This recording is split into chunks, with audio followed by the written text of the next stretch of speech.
Ladies and gentlemen, please rise for the playing of our school alma mater in white.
Pregame wouldn't be the same without the official song of the state of Ohio.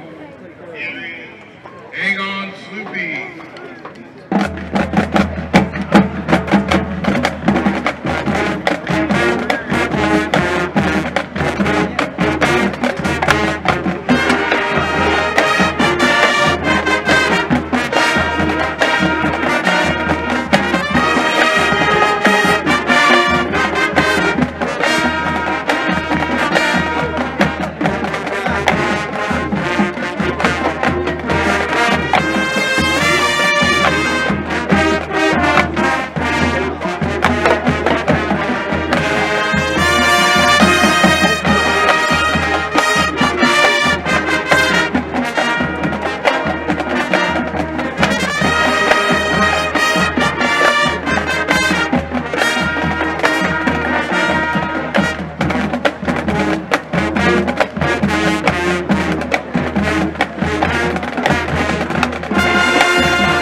Good evening, Molotov Stadium. This is head coach Steve Arnold.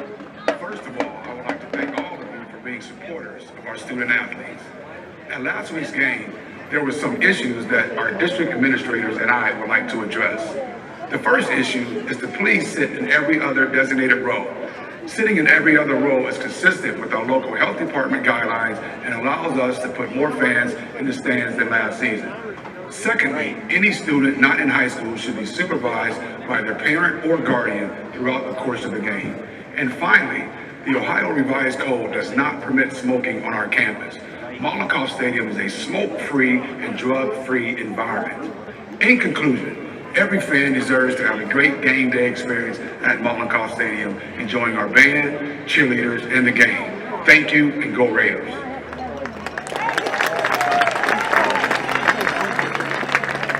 Ladies and gentlemen, we are fortunate enough to live in a country with freedoms like no other.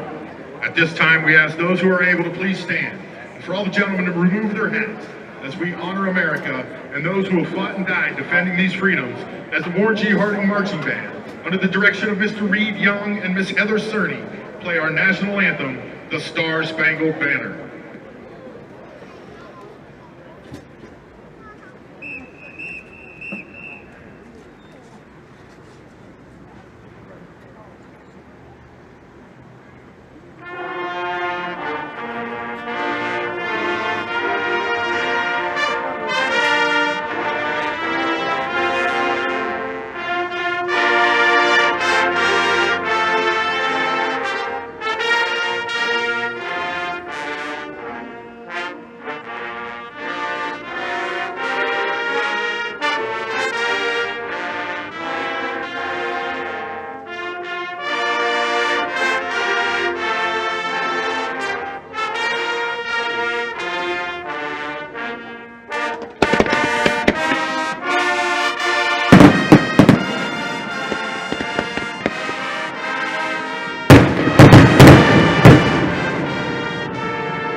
Good evening, Raider Nation.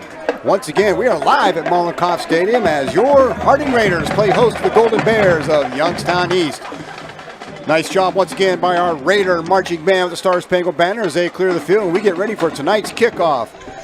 East coming in off an opening season win over East Cleveland Shaw, 12-8. They're going to try to keep their momentum going, and Harding trying to bounce back from a 31-14 setback to the battling Bees of Medina. Tom Bird here, once again, always along with my good friend Eddie Colbert. Eddie, Harding going to get back on a winning track tonight.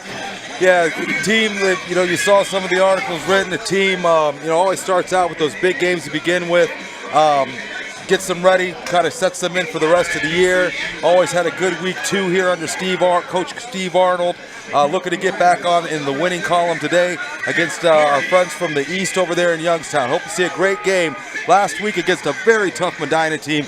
Our Harding Raiders were in it the whole game. That third quarter, some mental mistakes, some mistakes on the field caused that 17-0 deficit in that third quarter. Brought that to the 31-14. Other than that, a lot of good things to take away from that loss against Medina. Sophomore Jake Doherty set to put the ball into play for Harding as Harding will have the opening kickoff. And that kick will be handled around the 8-yard line. The ball brought out to just outside the 30-yard line. That looked like number 2, Mario Wright, on the return for the Golden Bears. And the Golden Bears will set up 1st and 10 at their own 31-yard line. Yeah, we talked last week, disappointing. Anytime you lose a game, it's disappointing, but you got to be able to take some of the positives away from it. I like to see that man-on-man defense that they stuck with last week, holding a Division I Big Ten prospect quarterback to 154 yards. A lot of things for that defense to be proud of last week. Looking to build on it here in week 2.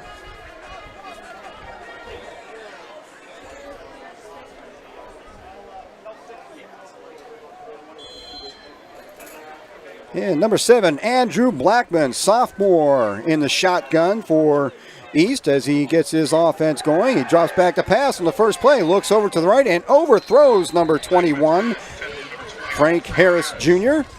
That's going to bring up a 2nd down and 10 for the Bears at their 31-yard line. You know, they probably watched some film from last week. Medina did a lot with those screens, specifically some of the trick plays with that double pass to the screen route out there. They were throwing more of a receiver out there, so we'll see if they continue those type of screen passes, if they pull those corners and safety up on press coverage. Blackman, even though he's a sophomore, I believe he is a 2-year starter now. It's the 2nd year. He played as a freshman last year, so he's got some snaps under his belt. And there's a handoff up the middle, gets around the left end. Some good yardage for number 15, Kyle Jenkins, out of the backfield. He gets it out to, looks to be about the 42-yard line. That's going to be a 1st down for Youngstown East. Yeah, nice play. They had the numbers. If you watch the replay here, you're going to see they pull the guard and the tackle here around the left-hand side to kind of snow plow that lane for him. Nice gain.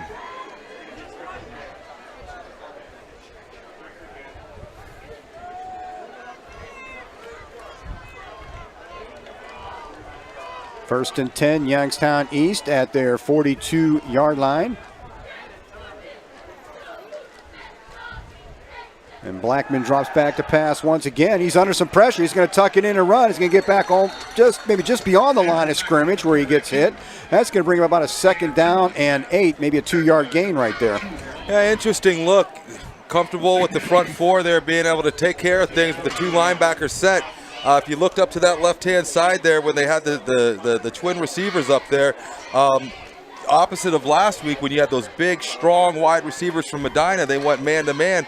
We're seeing Coach Arnold start out in some zone in his defensive secondary this week. DeMonte Atkins, the running back, in there by Blackman. Blackman looks like he was going to fake the pitch and tries to run it again and gets nothing on that play. Brought down, no gain, maybe loss of a little bit right there. It's going to bring up a 3rd down and 8. Yeah, it looked like the timing was thrown off there by that high snap or that floating snap by the center there. Running back out there a little too quick. Defense was able to snuff that out. Quarterback had nothing to do but other than tuck it and hopefully get it back to the line of scrimmage. We talked about that a lot last week. That plagued the Raiders a couple times in that decisive 3rd quarter. Yep. 3rd down and 8. Blackman once again looking to throw the ball, drops back, and again he's forced out of the pocket, rolls out to his right, looking downfield. He's got nobody to go to, and almost breaks it out there. He's going to make it looks like about a 4th down and 1, gets it close to the 1st down. Yeah, unfortunately a missed tackle there around the line of scrimmage. Man-to-man defense out there in the secondary. They had him pretty much locked up. Quarterback didn't have anywhere to go. Able to use his athleticism. Make something out of nothing and give them possibly a 4th and manageable. We'll see if they're going to bring the punting team out.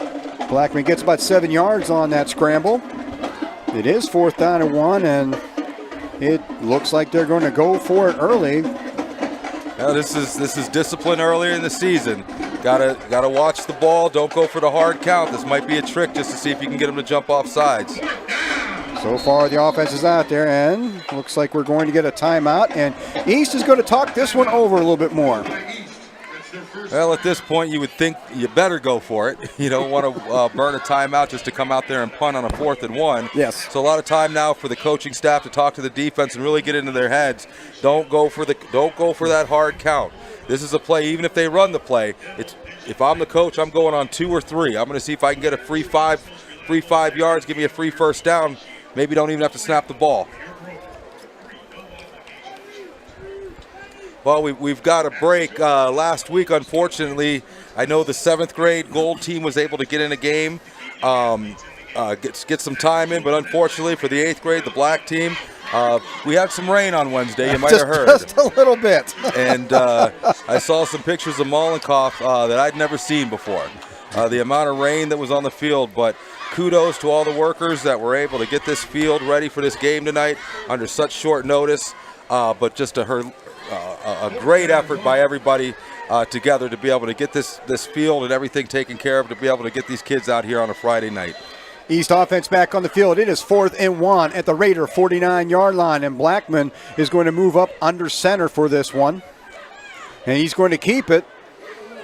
And looks, at first glance, looks like he's going to poke that ahead a little bit, but we'll see. It's going to be close.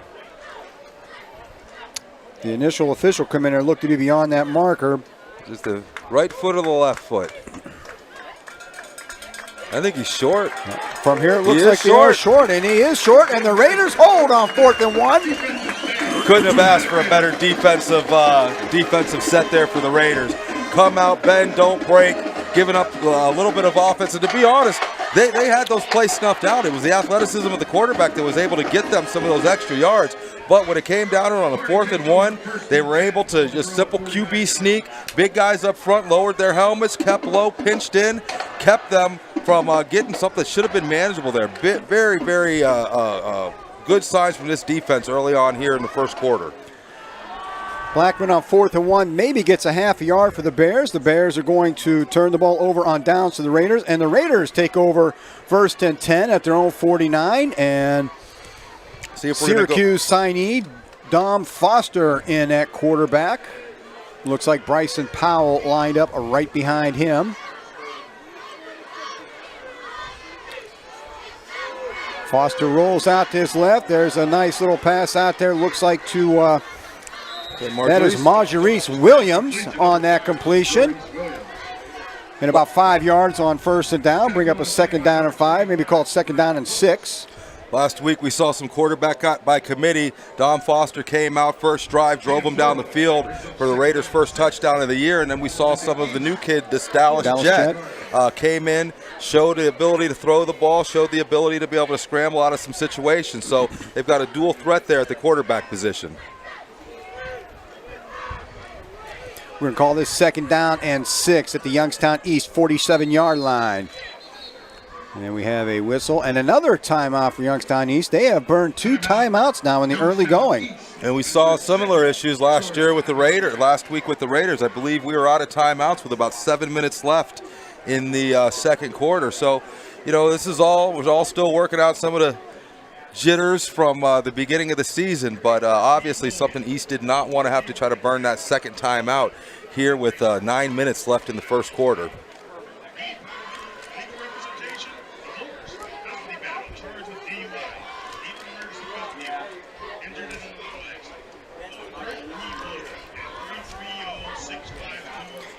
9:08 remaining in the first quarter. We have no score yet. Youngstown East with the opening kickoff managed a first down, but then turned it over on downs right around midfield. And the Raiders on their first possession of the evening. 2nd down and 6 off the timeout. And you like that play. Dom Foster, obviously a very dynamic athlete. Last week went out to wide receiver, caught a 40, 50-yard touchdown. We've seen him do that over the years. This is the first time we've seen him go under center, but just all kinds of options. You get him rolled out like that, you like to see that first play where you get him out in the open field. And there's a handoff to Powell. Powell trying to get around that left end, and he does. He gets a few yards out there. It's going to make it 3rd and short for the Raiders. Yeah, tried to use his speed there to get to the outside. Defensive ends did their jobs and stayed home, as well as those outside linebackers were able to string him out for a minimal gain, going to bring up a 3rd and 4. Bryson Powell picks up 2 on the play, 3rd and 4 for the Raiders at the 45-yard line of Youngstown East.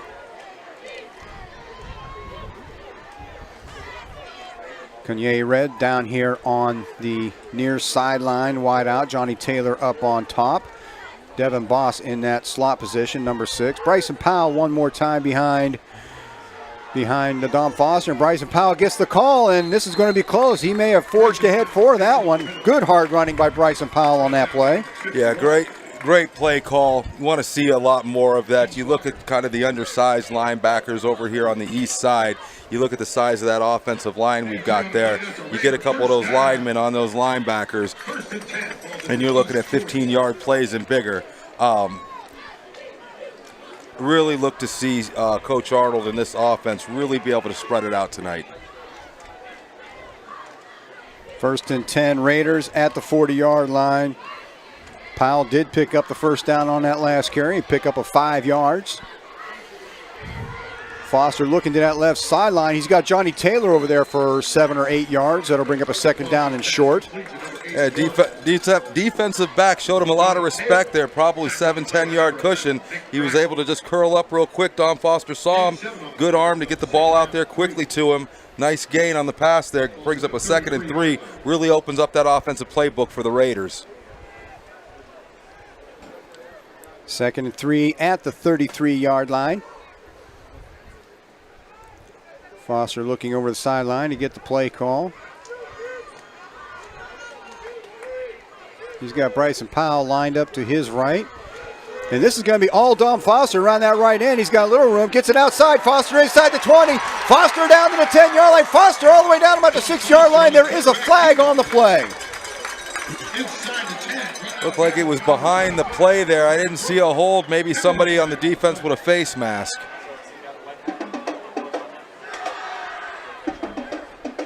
And they're going to call it a hold. Nice run there by Don Foster, but it is going to come back. There will be a holding call upcoming on this play. Yeah, unfortunate penalty there. Looked like it was behind the play. Didn't have a lot of a bearing on the play, but unfortunately the refs, if they see it, they're going to call it. Just something mental on the player's side there. Once that ball's past you, let it go. Spot foul brings the ball back to 30, so at any rate, it was enough for a Raider first down. They'll have the ball 1st and 10 at the Youngstown East 30-yard line.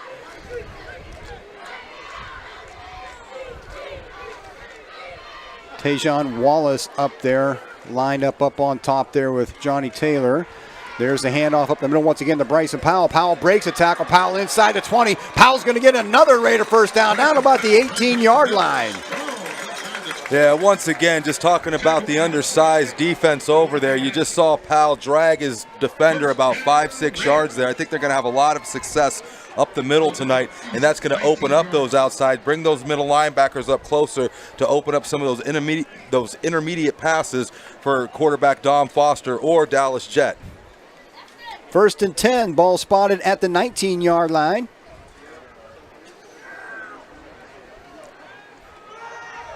Foster looks like he's going to pass. He's going to take around that left end. And Touchdown. Foster's going to take this into the end zone from 19 yards. Touchdown, Raiders! Great vision by Don Foster there. He turned the corner, made his decision, used his vision, worked his way through that little bit of skirmish there. Almost untouched into the end zone. Excellent first drive for the Raiders. Tom Foster, 19-yard touchdown run with 7:04 to play in the opening quarter. Jake Doherty on to attempt the extra point.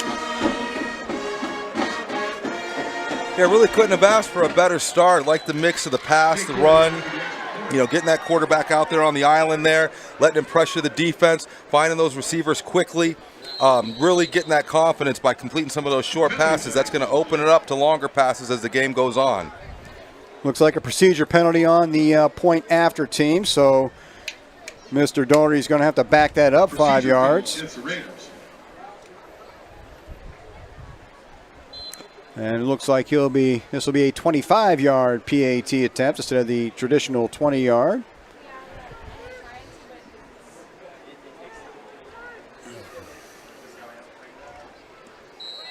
That kick is up, and it is good. And the Raiders 7-0 at 7:04 to play in the first quarter. Yeah, once again, couldn't ask for a better start here for the Raiders, offense and defense. Really want to start putting things together this week. Last week, a lot of momentum, a lot of jitters going into that game. You're playing a great Division I team, great record last year, coming in with a quarterback with all the fanfare. This week, put all those things that we did this summer in practice, put them all together and start working towards this schedule. Long schedule left, a lot of great teams on there. Obviously, here at Warren G. Harding, nothing short of going to the playoffs is ever going to be a success. It's seen as success. So this is the game you really want to start putting all those pieces together, the offense, defense, and the special teams, to start moving forward, as we don't want to look past next week, but we also know that Massillon is 2 weeks away. Back to you for the Golden Bears, number 11, Nick Greer. Looks like number 11, Nick Greer, is the deep man for this ensuing kickoff. Jake Doherty once again set to put the ball in play for the Raiders. Doherty, the sophomore, came out last year as a freshman, has done a tremendous job now and is short Raider career. And this kick is going to go back inside the 5-yard line to about the 2 where Greer handles it. Greer coming up the near sideline. He's going to bump out of bounds about the 23-yard line. Nice long kickoff for the sophomore on that play. Yeah, put that one down to about the 2, and we've seen last week, we talked about the 3 parts of football being offense, defense, and special teams. The way they've moved the ball up on these kickoffs, you get a kicker with a decent leg, he can put it in the end zone. Once it hits the end zone, it's a dead ball. You're taking away a big threat, specifically on our team when we've got those skill guys back there, but obviously to other teams, when Jake, as he performs and that leg gets stronger, he can get to the end zone. That's going to take away 1/3 of the other team's offensive power. He's one of the guys going to be fun to watch for the rest of his career. He's got this season and 2 more in a Raider uniform. Oh, absolutely. And it's a nice safety blanket, knowing that if you're, you know, 3rd down, 4th down somewhere, you know, around the 20, you got confidence in your kicker to be able to put 3 on the board for you. Could be the difference of the score by the end of the game. 1st and 10 at the East 23-yard line. And there's the handoff up the middle to, once again, Kyle Jenkins. Jenkins looks like he'll get about 4 yards. There is a flag on the play. So let's see what this call looks to be. Looks like that was around the area of holding as well.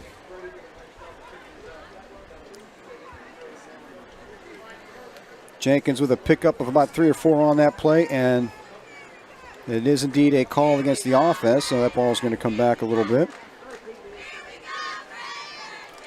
Yeah, we talk all the time about penalties and how they can just destroy a drive, especially that holding penalty can be a death nail. You get yourself in a 1st and 20 type of situation. You know, it limits. How often does it happen in a place where it really doesn't make any difference? It's not like, you know, it's usually behind the play more often than not. And that's, you know, there's talk about the idea of wanting to see aggressive mistakes. Yeah, I'd rather see an aggressive mistake than a lazy mistake, but at the same time, you know, we got to use our head. We got to know where we are on the field, and we just got to make smart plays. And it comes, you know, as time goes on. You're out there, you want to help your team out, but sometimes you got to let well enough alone. Penalty takes the ball back to 17-yard lines, and again, Blackman's forced out of the pocket. That might be a fumble. And that ball is close to being, and they're going to call that incomplete. But was it a forward pass? I'm not sure that was a forward pass, Tom. I think that's what it's going to be ruled. Blackman was rolling out to his right and forced out of the pocket in an early and was hit trying to get rid of the ball. Nearly picked off. They're going to rule it an incomplete forward pass. That's going to bring up a 2nd down and 17 from their own 17-yard line. Yeah, a lot of pressure coming from that backside. Great awareness by the quarterback to use his speed to get out there just to be able to get that ball off to avoid a longer down and distance here on 2nd down. So Blackman again in that, and there's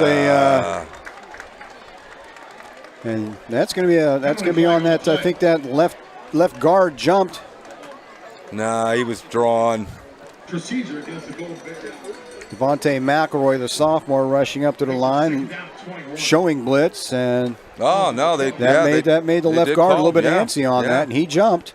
That's going to bring up a 2nd down and 21 as East is pushed all the way back to its 12-yard line on a pair of penalties. Keep the pressure. Blackman keeps the ball and gets it out to about the 15-yard line. It's going to bring up a 3rd down and very long from deep in their own territory. Tackled on the play by number 28, Devontae McElroy. Yeah, you saw they pulled that guard in the tackle from the right-hand side again, tried to give them some lanes to run through there, but that Harding defense was able to just shed those blockers, get to the tackle, and I think maybe a gain of 3-4 yards on the play. That's going to bring up a 3rd down and 18 from the Golden Bear 15-yard line. Jenkins sets up to Blackman's left in that Golden Bear backfield, and straight drop back for Blackman. Blackman is hit hard as he releases the ball. That ball is picked up, and he will be taken into the end zone for another Raider touchdown. Looked like that was number 51, Kincaid Tyson, that applied the pressure. Quarterback got that ill-advised pass off.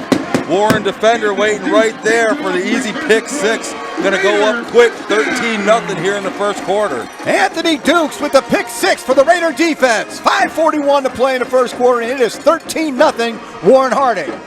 Yeah, Anthony Dukes said, "Happy birthday, Merry Christmas" to me. Could have walked in. Great pressure, though, coming off that right-hand side there by Kincaid Tyson. And Jake Doherty is perfect on his second attempt, and it is a 14-0 Harding Raider lead midway through the first quarter. So the game starting out how we expected. Coming in, we knew Harding was 0-1. We know East got their win last week against Shaw. But we knew this was a good Raider team. One bad third quarter last week was really the difference for that game. They were right there with a great Medina team. So this is kind of how we expected the game to go.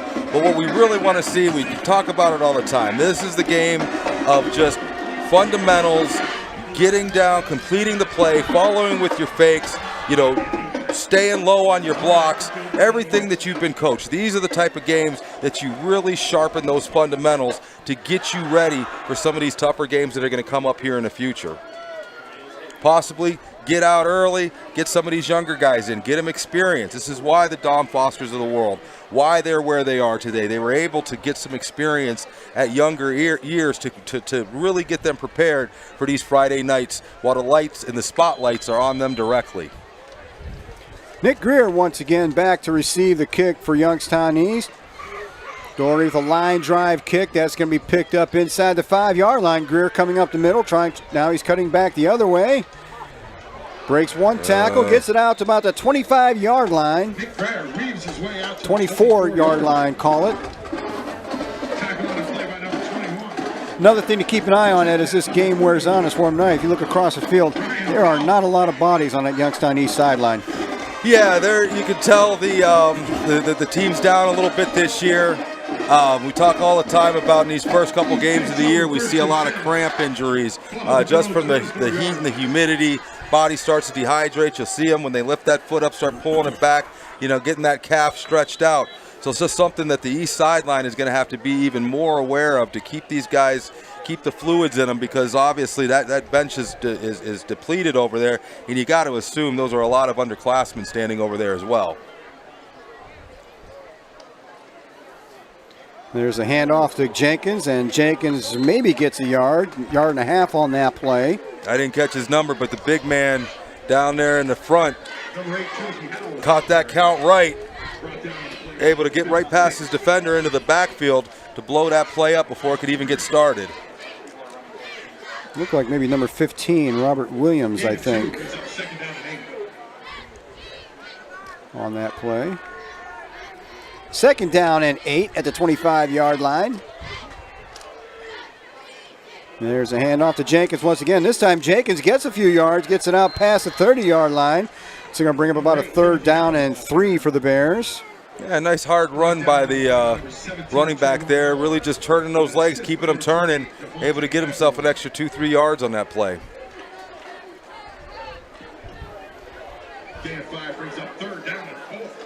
Kyle Jenkins so far has been the workhorse for the Golden Bears. 3rd down and 4. 4:30 to play in the first quarter. Again, Harding sitting on a 14-0 lead. Dom Foster 19-yard run and a pick 6 by Anthony Dukes. That's the bulk of our scoring right now. Jenkins sets up to Blackman's right. And there's a handoff one more time. This time he's met in the backfield for a loss. Going to take it back to the 25-yard line. Look, the last few plays I've been watching the big man, number 56, Elijah Turner. Like that pad level. He doesn't stand straight up, keeps that pad level low. Able to use his physical nature to swim past. Once again, he was back in the backfield before the quarterback could make a handoff to blow up that play. Looks like the progress is going to keep it out around the 28-yard line, but it is 4th down and 6, and the Golden Bears have sent their punting unit onto the field. Johnny Taylor drops back deep to receive. Let's see, good position to try to block this kick. Oh, yeah. And he can't get the punt off. That wasn't a real good snap. That ball, whether it's recovered or not, that's going to be Raider football inside the 25-yard line. That high, slow snap, and the punter really never had a chance on that. Well, we've been seeing it with the shotgun snaps back this deep. I know the coaching staff have seen those weak snaps that have been going back on shotgun. So I said before the play, this is a good kick to block. It wasn't even close. I don't even think the guy on the right-hand side there was touched by a defender. No. He was... And with the time that ball stayed up in the air, floating back there, it was going to be a difficult time for that punter to try to get it off. Once again, great field position for the Harding offense. And Dom Foster leads the offense back out onto the field. The Raiders have it 1st and 10 at the Golden Bear 24-yard line. Foster with Bryson Powell to his right, and Powell gets the give. Powell trying that left side of the line, and this time, good defensive stand there by the Golden Bears, as looks like Powell's going to lose a yard or two on that carry. Yeah, I think he needed to keep that more up the middle. He tried to pop that outside with a jump cut. Had a couple defenders waiting for him there. I think this is a game where you've got some speed on the other side of the ball. I think you're going to have to. This is a game you're going to want to pound it and really wear down that defense. Looks like we got an injury on the field. Looks like Delonte Kolaski down on the field, number 77 for the Golden Bears. 245-pound senior defensive lineman, so hoping that is nothing serious at the moment. And fortunately, this does not look like it is a cramp. No, they're not stretching those legs out. They're checking. Yeah, it looks like his knee. They're checking that right knee. Yeah, you talk about it all the time. You never want to see one of these young scholar athletes go down. But obviously, you look over at the other bench and you see the small numbers over there. But hopefully, it's something, just a stinger. He'll be able to walk it off, and we'll see him here later in the first half. We are still in the first quarter, 3 minutes to play. And again, if you're just joining us, Harding has taken an early 14-0 lead on the Youngstown East Golden Bears. Dom Foster opened the scoring with a 19-yard touchdown scamper. And then a couple of series of plays later, Blackman, the quarterback for East, forced out of the pocket, hit as he throws the ball, and that ball was picked off by Anthony Dukes. And an easy pick six for the Raider defense. And it looks like young Mr. Kolaski is at least up and walking off on his own power, but he does have a rather pronounced limp on his way off, so hopefully that's something that minor, and as you said, hope to see him back in the ball game. That's going to bring up 2nd down and 11 for the Raiders. They had a loss on that yard. Kanye Red down here on the near set of hash marks. Johnny Taylor is lined up on the top. That is Devin Boss in the slot position right there. Bryson Powell lines up to the right of Dom Foster once again. Little bobble of snap there. Gets the pass off, and there it is. It looks like Devin Boss. 25-yard touchdown pass. Dom Foster to Devin Boss, and the Raiders have taken a 20-0 lead here in the first quarter. Great play call by the coaches there. Talk about getting your athletes out there on the islands, one-on-one. They've been doing that all game. Dom Foster's been tucking and running. This time the defense sees it, thinks he's coming. Those linebackers, cornerbacks start to come up, finds his receiver wide open. Nice pinpoint pass, put it right on his chest. Another 6 points for the Raiders. Jake Doherty out for his 3rd extra point attempt of the evening, and he splits the uprights one more time.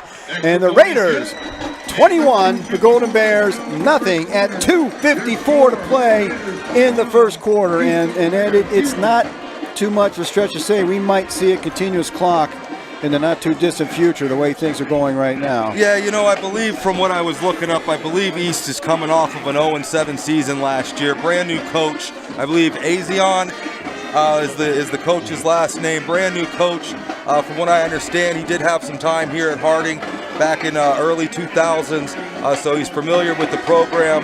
But first-year head coach over there coming in on a program that I believe was 0-7 last year. So obviously some building for the new coach to do. And we're willing to help him with that. Jake Doherty on for the kickoff. Number 11, Nick Greer, coming back out to take his position. Actually, it looks like Nick Greer, is he going to go back? I thought he was going to go the up back. Now he is heading back. He's accompanied back there by number 21, Frank Harris. Frank Harris was the name we were looking for coming in here, but I don't think he's touched the ball yet tonight. Kyle Jenkins has done most of the leg work for the Bears thus far in the ball game.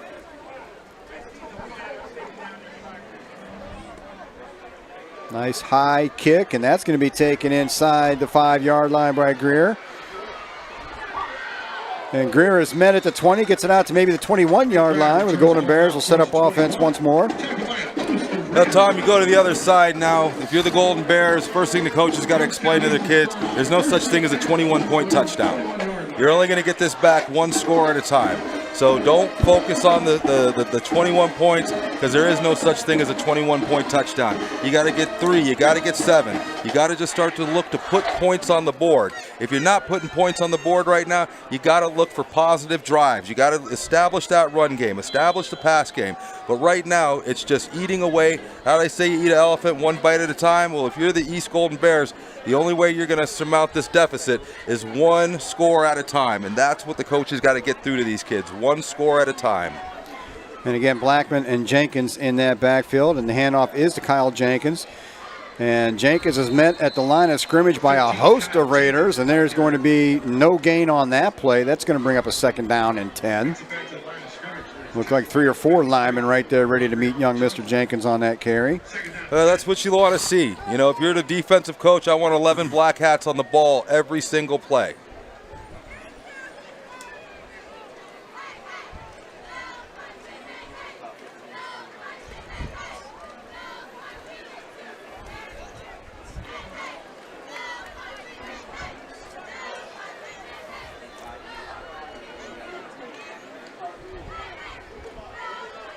Second down and 10. Blackman rolls out to his right, gets the pass off, and that ball sails high. It's going to bring up a 3rd down and 10. Yeah, a lot of pressure. A lot of pressure coming to the quarterback right now, kind of running out there for his life, just trying to get the ball off so he can avoid a loss right now. I don't think he's had time to set his feet once yet tonight, trying to throw the ball. No, and you know, I'm watching. I've been fixated on the defensive front there, the defensive line. I don't even think that this pressure is coming from blitzes. I think this is just the front four getting penetration. It's just the defensive line coming in there and having their way with the offensive line. Frank Harris now in the backfield along with Blackman, and Blackman drops straight back once again. This time he gets the pass off downfield. He's got a man open, but that ball is going to be picked off. A little bit underthrown. It is picked off by the Raiders. That looks like Dom Foster. Foster inside the 30. Foster inside the 20. Dom Foster's going to take this all the way back for another Raider touchdown. Out there like a center fielder. Pop up, call it popcorn. Went up, picked it. Found his way down the field, up that right-hand sideline.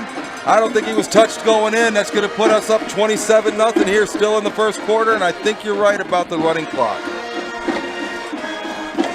The Raiders have exploded for 27 first-quarter points, and in a pretty balanced effort, half of them are on offense, half of them are coming on defense. Yeah, like I said, this is the type of game that the Raiders wanted. Coming off of that Medina loss, this is the type of game where you want to put everything together and, yeah, get the kids' heads back. Get them in that winning column. Get them that winning spirit and really just bring back that confidence. Let them know we got a whole season left and it starts tonight.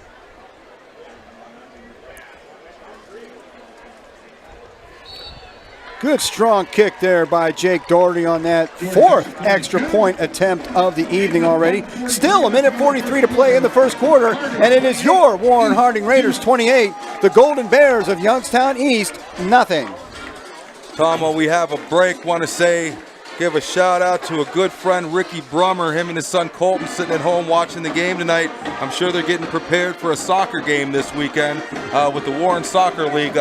Rick Brummer and everybody down there, the staff that put on probably the biggest youth league that we have in the city is the soccer league. They do a great job every year. Wish them luck this year, and want to say hi to Rick and his young son Colton. I hope they're enjoying the game.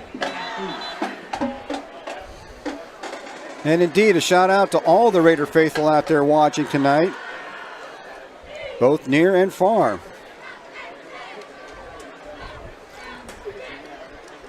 And Jake Doherty getting quite the workout here in the first quarter. He's on the field for the 9th time. Opening kickoff, 4 touchdowns, 4 extra points. It's a good night when your place kicker gets a workout. Yeah. That ball's handled around the 10-yard line by Nick Greer. Greer gets it out to about that 25, and he runs into his own man, and then the Harding coverage team catches up to him at about the 26-yard line, where it'll be first down and 10 for the Bears. Last week we saw a lot of good things. We saw the stronger leg coming out of Jake Doherty, sophomore this year. Struggled a little bit in the punting area, unfortunately. I don't think we're going to see a lot of. I don't think he's going to get a lot of practice tonight on the punt team. I don't think it's going to happen tonight. Doesn't look like it. Late in the first quarter, and the Harding Raiders are on top of the Golden Bears 28-0. A Dom Foster run for a touchdown, a pass to Devin Boss, a Dom Foster pick 6, and an Anthony Dukes pick 6. And here we are at 28-0. Early in this contest, the Bears have the ball first and 10 at their own 26-yard line. Blackman at quarterback. Frank Harris is going to get the call up the middle. He's trying to bounce it outside, and he's going to lose a couple yards. And again, that Harding defensive line is just having their way out there. There's just no contest in the line of scrimmage right now. No, and it all starts with the big man in the middle, 56, Elijah Turner. I don't know if we're going to get a replay on this, but they've got him listed right now at 345, and I'm telling you, he's getting off that ball like he's 210.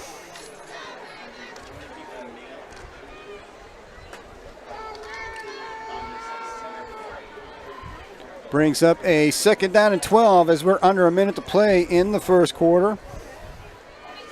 Again, another early season balmy night at Mollenkoff Stadium, around 85 degrees at kickoff, lots of humidity. Yep. There's another high snap. And that ball is going to be covered by the Raiders. There's a flag on a play, but at the moment it's Raider football at the east 12-yard line. Is that a flag or is that him marking the fumble? Could be the penalty. Could be the fumble marker to mark where the fumble was. Yeah. I think that's what it was. You're right. Yeah, it was just because usually those are dark flags. Right, that's the first time I've seen them mark a fumble like that. And things just seem to be going from bad to worse for the Golden Bears. A high snap deep in their own territory. That ball is covered by the Raiders at the east 12-yard line with 43 seconds. And another touchdown by Harding puts us into the continuous clock situation very early on. Looks like we're going to see our Dallas Jet for the first time checking at quarterback. Dallas Jet, he's got Kanye Red down here along with Tayson Wallace on this side of the field. I think Johnny Taylor still up on top. Bryson Powell remains in at running back. You got Marjorie Williams up there in the fullback spot. And East is going to use their last timeout before the end of the first quarter. Yeah, you saw some confusion on the sideline there. The coach went out there to talk to the official. Looks like they've got enough players on the field. Just must not have had the right defensive call in. Or it looks like I do possibly see an 11th player walking over to the huddle now. No, it's tough. You know, I think unfortunately, if you played long enough, you've been in this situation, you've been on the other side of this, and if you're the coach, you're looking for heart. You know, you're looking for the guys that aren't going to give up. You know, you got games after this, and so you're really looking at the character of your team, not just those players, but the character that you as a coach have built into your team. Not every game, it's why you play the game. That 50% of the time, once somebody's going to win, somebody's going to lose. You got to be prepared for that, but you got to show the character. You got to show the fight. You know, you can get your butt whooped out here, but as long as you go down fighting with your head high, I think the coaches can accept that and you can build off of it for the next week. So interesting to see how this East team reacts to this 28-0 deficit here early in the fourth quarter. Once again, Dallas Jet in at quarterback. Dom Foster, an impressive performance early on in the first quarter. Dallas Jet takes over for him with the big Harding lead. And Jet's going to hand this off to Bryson Powell. Powell takes it up the call that a middle, and hold. Powell inside the 5. There's a flag on that play. Powerful burst up the middle for Bryson Powell. I think this is going to come back, though. Yeah, it looks like they're going to call a hold here in the backfield. You see as that handoff comes, had a guy in the backfield, and they're going to call the hold there. Possibly could have been in on the tackle if it wasn't for that hold. So you hate to see him, but right now I think Coach Arnold wants to see a little bit of pressure on his team. So he'll take that hold call, put him in a little bit of a pressure situation to see how this Raider offense can react to it. That hold occurred a couple yards behind the line of scrimmage, so it's going to turn into about a 12 or 13-yard penalty. That's going to make it 1st and 23. Raiders at the east 25-yard line. It's like they're just going to let the clock run out I think here. that's exactly what's going to happen. 20 seconds. First quarter ticking away here at Molotov Stadium. Your Raiders have jumped out to a 28-0 lead over the Golden Bears of Youngstown East. As we wind down the first quarter, we're going to switch ends of the field.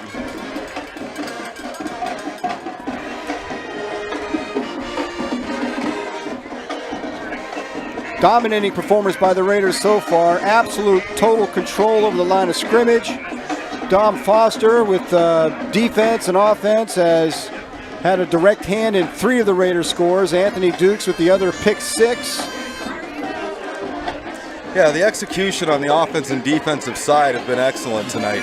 I think, if you're the coaches up here, you're watching, you're looking at technique, you're looking at pad level, you're looking at all the things that you're looking at the footwork from the quarterback, you're looking at the splits of the line, just making sure that everything that you've been coaching all week long, that they're following through with. Once again, these are the type of games where all of those things stick out because that's what the coaches are watching. The game is well in hand. Now it's how well have you listened to the coaching? Are you able to put everything that you were taught during the week? Once you take that shot on the first play, are you able to still maintain all of the techniques, all of the different schemes that you've practiced all week? Are you still able to come out here and put those into motion, regardless if you're up, down, penalties, what have you? But these are the type of things that I believe the coaches are going to be watching here, is all of the fundamentals that they've been preaching all summer, all practice. They want to see these performed out here on the field tonight.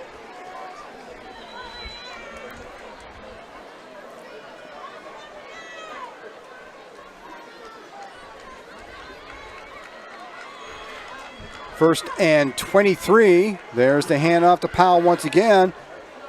And Powell gets a lot of that yardage back, takes it up to about the 17-yard line. That's going to make it a 2nd down and 15, so about an 8-yard gain there by Bryson Powell.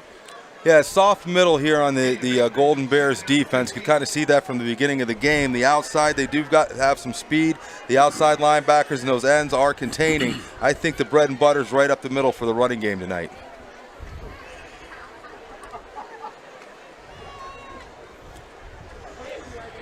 Johnny Taylor splits out wide to the right. We've got 3 receivers down here, tight end left, and there's another give to Bryson Powell. Powell feeling his way around on left corner. Powell inside a 10-yard line, and Bryson Powell is going to take that in from 15 yards out, and that's going to give the Raiders a 34-0 lead at 11:13 left to play in the first half. Another great play out there. He hit the left-hand side, had some blockers in front of him, escorted him in from 15 yards out. Once again, another running back into the end zone, not getting touched till he was at least 5-10 yards downfield. Jake Dory in once again, attempting extra point attempt number 5.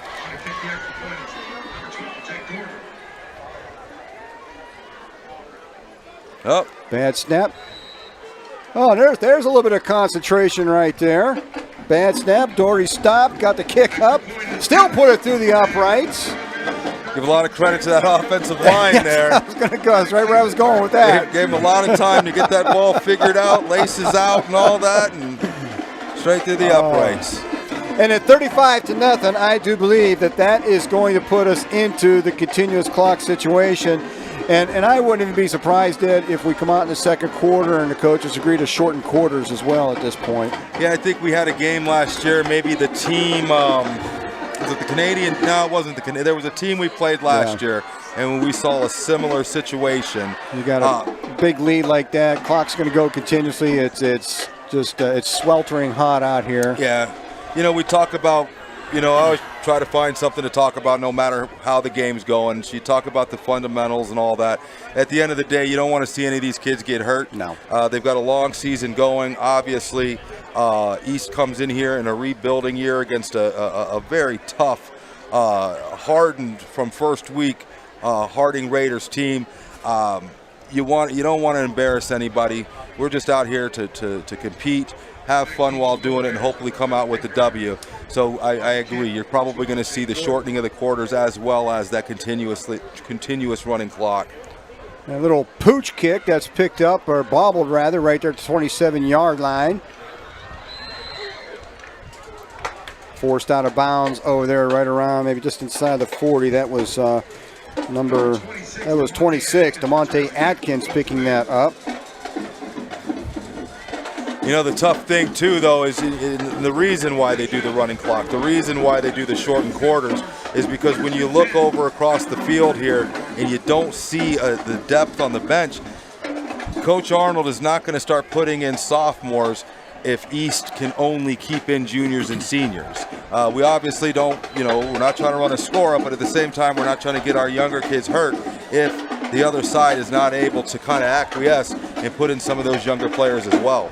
That was number 18, Luke Clayholes, getting an opportunity to kick off for the Raiders on that one. Little pooch kick right there. And the Bears with about their best field position of the evening, and that quickly gets spoiled with a procedure penalty. Started out the 35-yard line. That's going to push them back to the 30 and set them up with a first down and 15 on this series. Yeah, when that snowball starts rolling downhill, it's hard to stop it, and it gets bigger and bigger and bigger, as you're seeing now. The Golden Bears had actually got into Raider territory on their first drive to about the 49-yard line, but I think this is the last time that they have seen the Raider side of the field. There's another high snap, and Frank Harris has met hard in the backfield. That line has just been camping out in the Bears' backfield that whole ball game. That looked like that was Coleman, 16, that made it in there. That might have been one of, let me see, did he come from a linebacker? No, I think he's over there at the right defensive end. No, actually, he's interior. They got number 16, so you're absolutely right. That was still no blitzes. It's just the front four getting pressure. That's going to make it second down and 16 for the Golden Bears.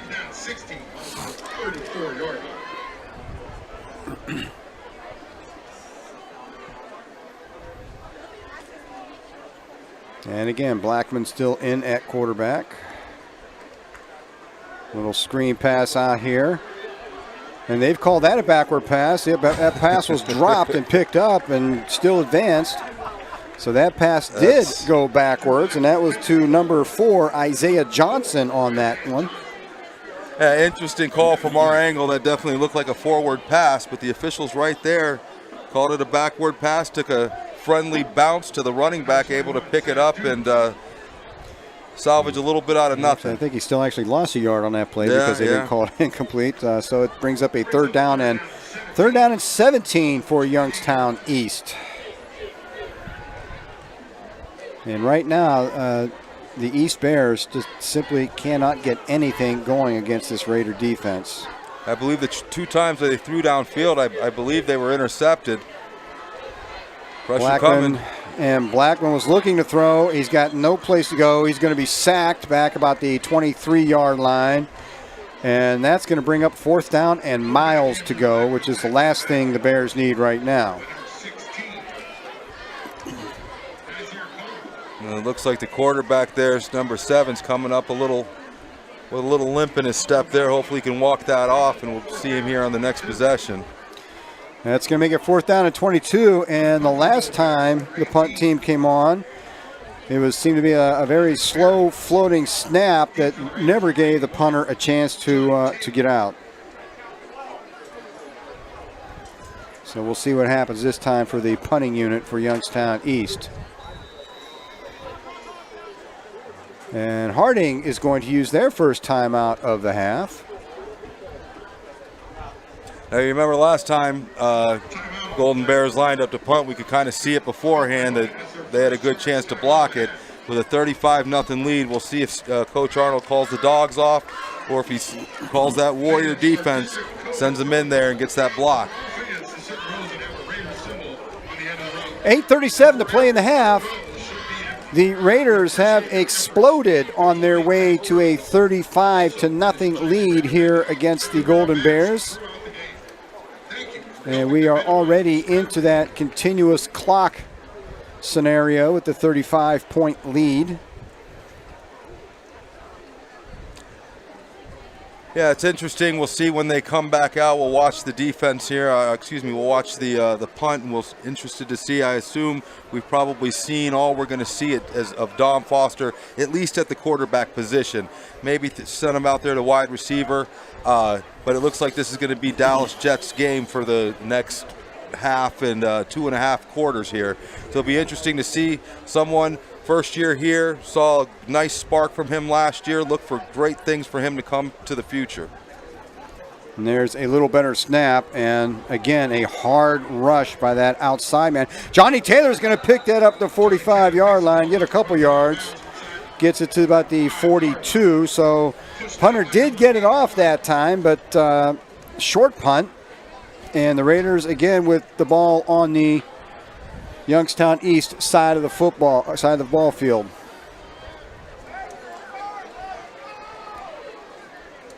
Yeah, it looks like that running clock will start once they snap the ball here on first down, and we'll see that continuous clock get this quarter moving here. I assume the Raiders are going to keep that ball on the ground, try to keep it inbounds just to keep that clock moving, get some of the younger players some time. Some varsity time under the lights here, get them acclimated to the system. But this will be a really, really good game to watch these younger players really perform. Kanye Red in motion, gets the ball around the right end, and Kanye Red inside the 20-yard line. Play we've seen before, the jet sweep, kind of the bread and butter for this Raider offense over the years. Took it right around that right-hand corner we talked about before earlier in the game. The defensive ends, outside linebacker staying home, keeping containment. We're really shutting off that outside. They found the sweet spot up the middle. Well, this time they went back to the well. Nobody home. Nice gain out there for the running back. So first down and 10 at the 19-yard line for the Raiders. And Ed, you are right. We do have Dom Foster in the wide out position down here on the near sideline. He was in there for that last play as well. A lot of cushion.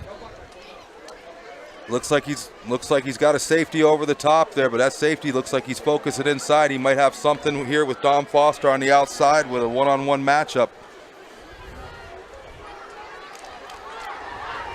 Big hit on the middle there. Big number.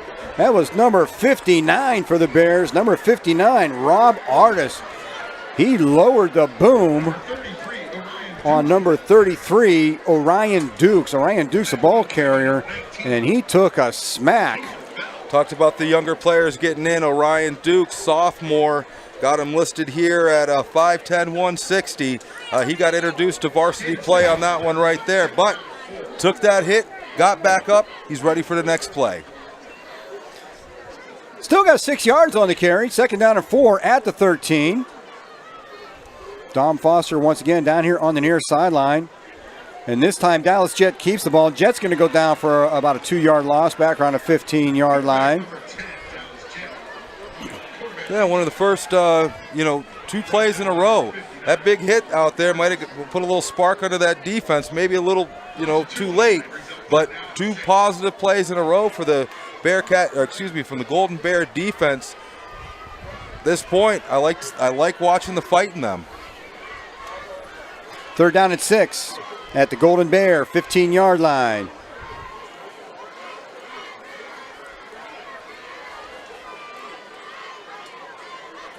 Dallas Jet, and he's going to keep that one up the middle, and Dallas Jet inside the 5. Dallas Jet from 15 yards out is going to take this in for the score, and the Raiders have upped their lead in the first half to 41-0. Nice scamper by Dallas Jet there, weaved his way through traffic, got his way into the end zone, and I don't know if the camera caught the pancake block that Dom Foster put on that quarterback out there to make sure that his quarterback would not be touched going into the end zone. Tom Foster has been doing it all. Now he gets a block in there as well as a touchdown with his feet and his arm and his defense. Well, you know, last week we talked about the quarterback going to Penn State. Dom Foster committed to Syracuse. Looks like we're going to have a penalty on the play there, but you don't go to big time programs like that by being a single one-dimensional athlete.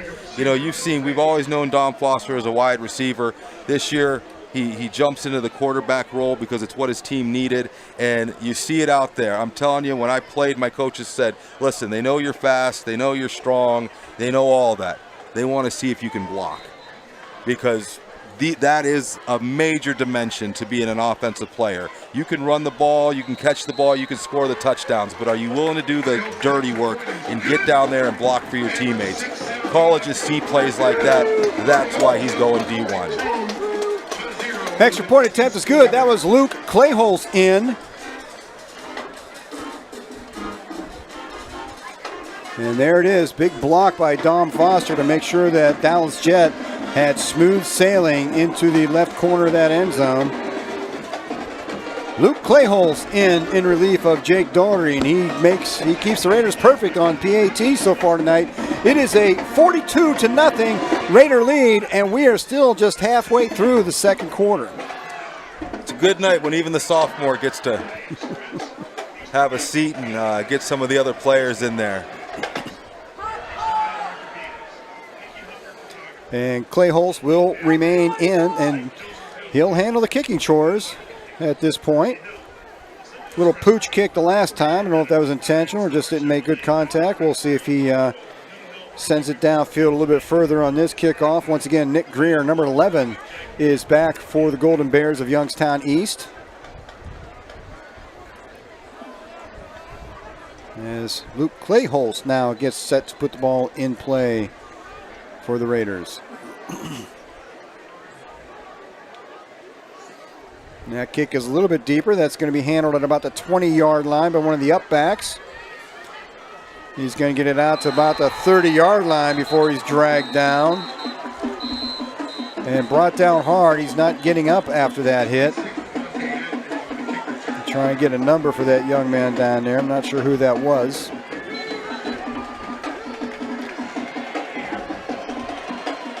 Yeah, unfortunately, he found himself. He was trying to fight for more yards. Didn't have his balance. He was able to be picked up off his feet by the defender, and unfortunately came down hard on his back there.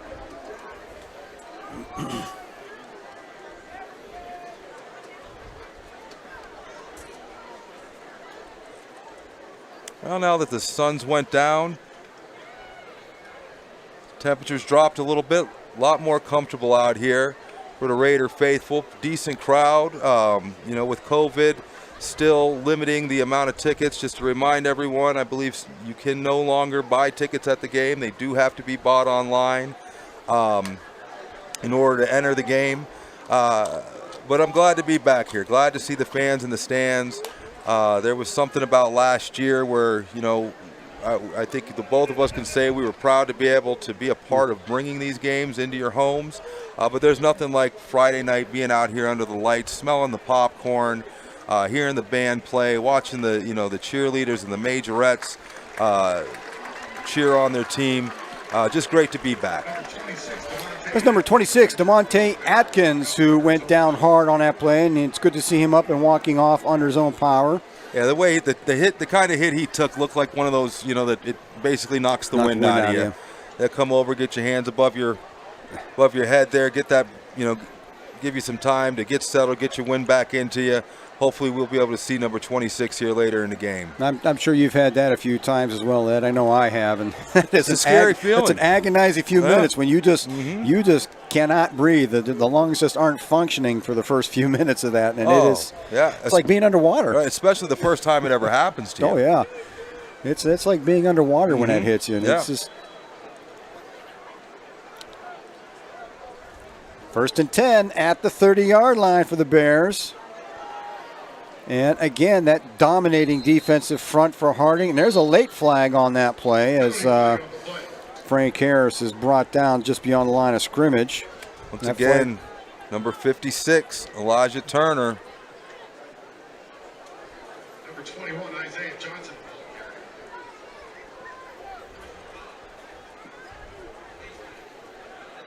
This looks like this is going to go against the defensive face mask penalty. Sorry, that was 21. That was 21, Frank Harris, yes. I heard another name from our PA announcer. 21, Frank Harris, the ball carrier on that. Is it too early for me to be thinking about the Chick-fil-A sandwich at at halftime? East will have the ball first and 10 at their own 47-yard line. Penalty gives the Bears a first and 10 at their own 47. And again, the handoff to Frank Harris. And again, he is met hard behind the line of scrimmage. Excellent play up front by the front four of this Harding defense tonight.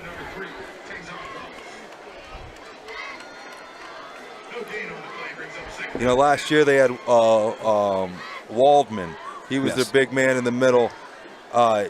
56, Turner keeps on playing like this. He's going to draw those double teams. He's going to free up those lanes for those linebackers as well as his teammates on the front line there. Like the quickness, like the agility, but really watch his pad level as he stays low and he gets in there and disrupts the plays in the backfield. Second down and 10. And there's a fumble, little miscue trying to get the ball from quarterback to running back. That ball's on the ground. Looks like it's going to stay in possession of the Golden Bears, and it's going to result in about a 2-yard loss. Trying to get that handoff to Kyle Jenkins, and I'm not sure that Blackman ever really had control of the ball, trying to get that ball into the hands of his running back. It all starts with that pressure up front.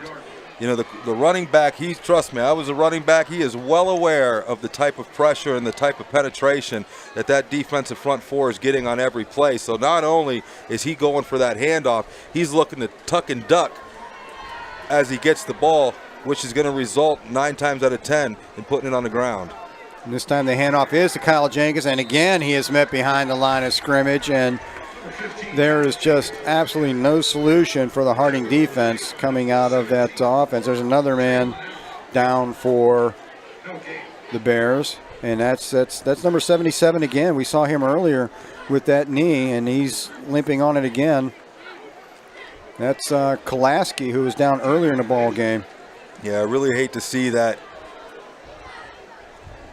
Talked earlier about the character of the team and the players and the coaches. This game's out of hand. I'm sure he could have told the coach he was done for the day, but he wants to be out here with his teammates. You know, we win together and we lose together. Appreciate the effort by the young man, but his night's probably over. Time for him to go over there, get some ice on it. Hopefully that's it. Get him ready for next week's game. Grabbing that right knee once again, so that's going to bring up, once play resumes, a 4th down and 11 for the Youngstown East Golden Bears. 4:02 to play in the first half. And again, it is a 42-0 Warren Harding lead. The Bears have just had no answer for anything Harding has done. Dom Foster has run for a touchdown. He's passed for a touchdown. He has picked off a pass for a touchdown. Anthony Dukes has a touchdown interception. Bryson Powell has a touchdown run. Devin Boss with a touchdown reception. And most recently, Dallas Jett with a 15-yard scamper for Harding's latest touchdown. And again, the Bears will be punting, and it has been an adventure so far for that punt team. Watch the near side. Another high snap, but this time the Raiders aren't bringing the pressure. A little better punt, and that ball is fielded at the 25-yard line, just a couple yards gain out to about the 28. Johnny Taylor trying to field that and make something happen off of that.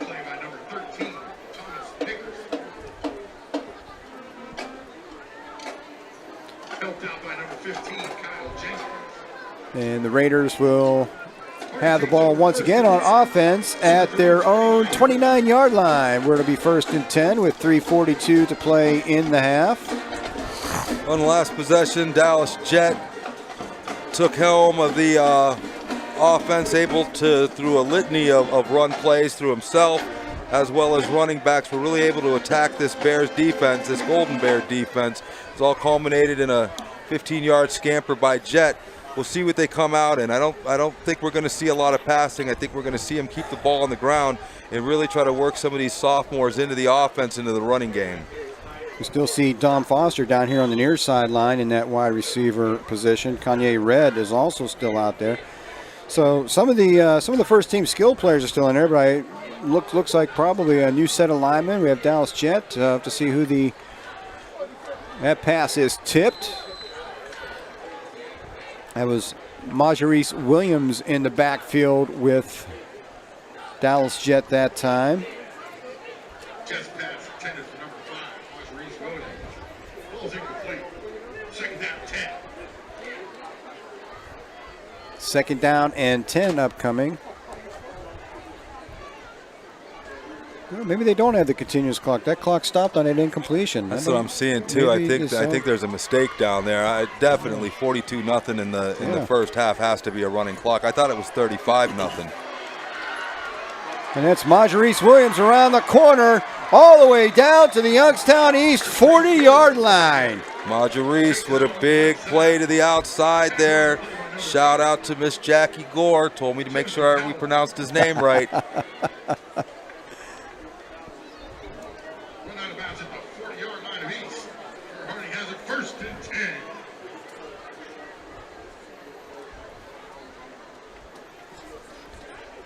First and 10 at the Youngstown East 40-yard line.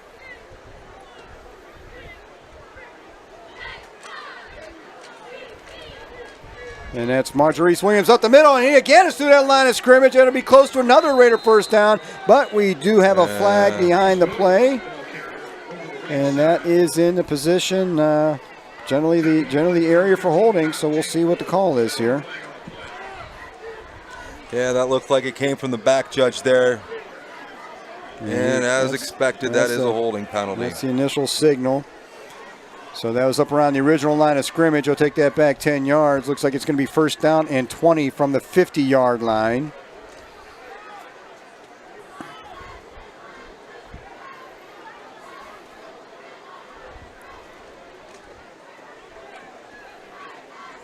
Holding call against the Ravens. 1st and 20. Oh, so they do have the clock running now after that penalty call. So they must have missed it on that last play there. It's like somebody's lined up offsides, but they're going to let that go. And there's the give to Maurice one more time. He is hit hard at the 47-yard line. He does get a couple. Yeah, 13. Thomas Nickerson comes up, able to put a big hit on the running back there. Like I said, those are the things you want to see out of your team. You don't want to see the give. You want to see these players continue to play hard, regardless of what the score is. If they can play hard, you got something to build on. If you see them quit, well, you know how the season's going to go. So it is definitely great for the coaches to see the fight in their players. Balls on the ground. And Maurice gets that, and there is a fumble on the play, and that looks like Youngstown East is going to recover at their own 48-yard line. Recovered by number 13 for the Golden Bears.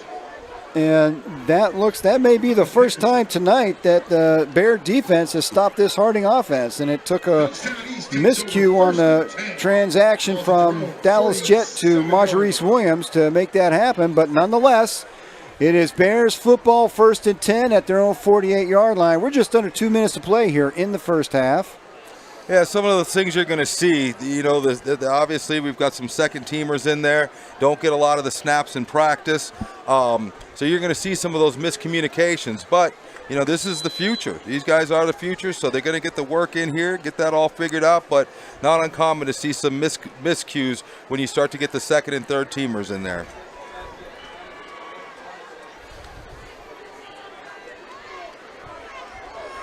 And another attempted handoff, and another running back met behind the line of scrimmage. That is number 17. Rashawn Bowie in at quarterback for the Bears right now. Loss of 1 brings up 2nd down and 11. Andrew Blackman taking a seat at this point, and Bowie taking over. Looks like number 26, DeMonte Atkins is the running back. So the Bears making whatever substitutions they're able to make. Once again, they don't have a lot of bodies on that sideline to pick from. And that's Atkins with the ball. And finally some positive yardage. Not a lot, but something positive for that offense as Atkins gets the ball up to about the 50-yard line. That's going to bring up a 3rd down and 8 as we get underneath the 1-minute mark here in the first half. Yeah, 3rd and 8. I think East is probably going to be happy, even with the score as what it is. We haven't really seen them go to the air. They're content with just kind of trying to pound the middle out right now, kind of keep that clock moving, get through this second half, get on that bus, head back east to Youngstown, start preparing for their 3rd week. And that looked like Atkins again. Actually, that was not Atkins. That was number 2, Mario Wright. Actually, Timothy Howell, number 8. Hard to see that uniform number. Number 8, Timothy Howell on that carry, but again, met in the backfield almost as soon as he gets the ball from the quarterback. The defensive line from Harding's in there. And that's going to wind it down for the first half. 5 seconds of play. And we are going to go into the halftime with the Harding Raiders in a commanding 42-0 lead over the Golden Bears of Youngstown East. So stay tuned, Raider faithful. The Raider marching band about to take the field. Eddie and I will be back in about 20 minutes. We'll bring you the second half. See if I really get a Chick-fil-A sandwich.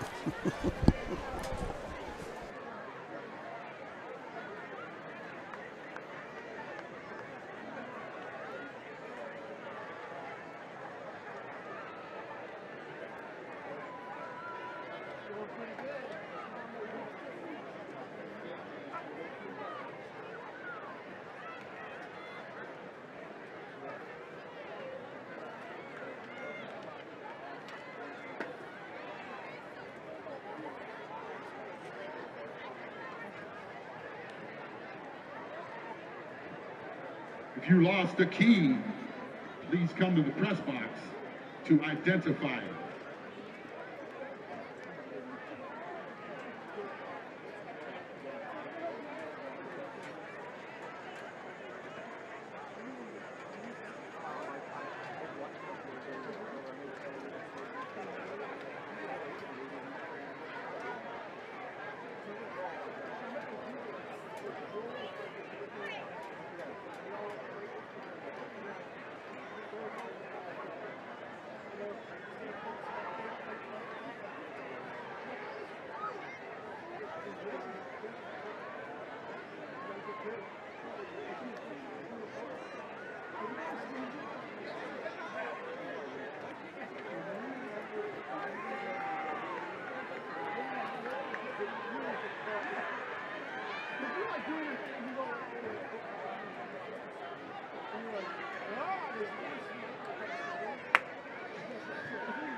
Ladies and gentlemen, tonight we present the 2021 Raider Marching Band. The band is under the direction of Reed Young and Heather Cerny. Our major head instructors are Marissa Wilkie and Gabby Doolin. Flagline instructor is Celeste Harris. Percussion instructor is Brian Young.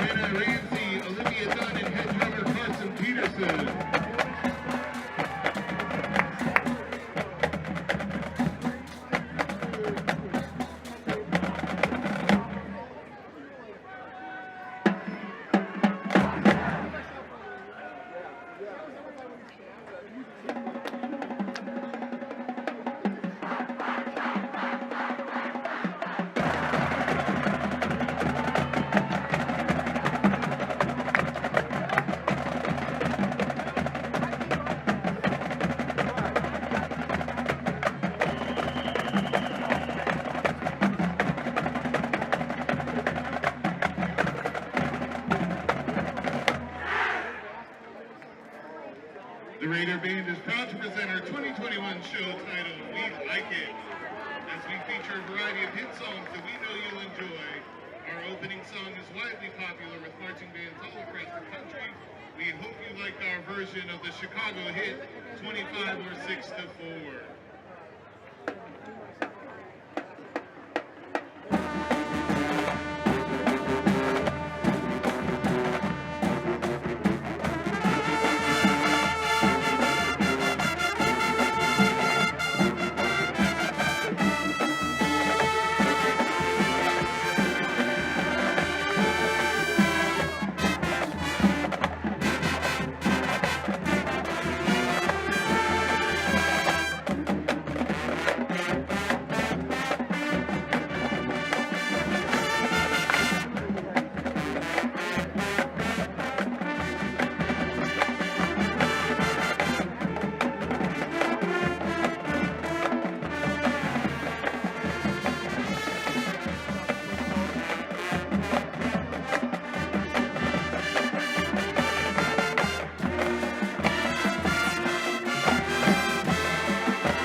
Up next, our flag line is featured to the show's most recent hit by the duo Silk Sonic. Released in March of 2021 and performed by Bruno Mars and Anderson .Paak, this soul R&B mashup is quickly becoming one of our favorites. Here is Leave the Door Open.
Raider Band is on the move with this Latin-inspired 2018 hit that Rolling Stone called the Song of the Summer.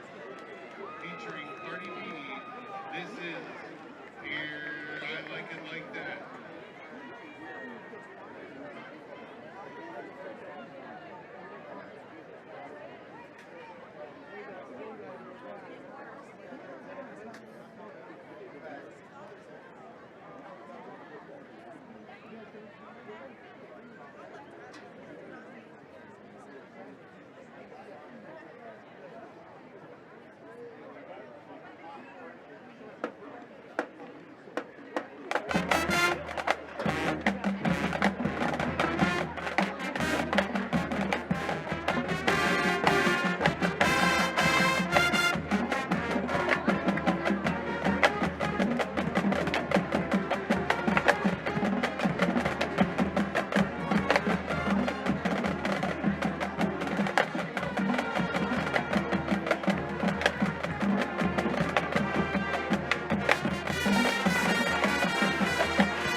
Our show tonight ends by featuring the Raider Majorette line to a 2017 hit by the Art Lizzo.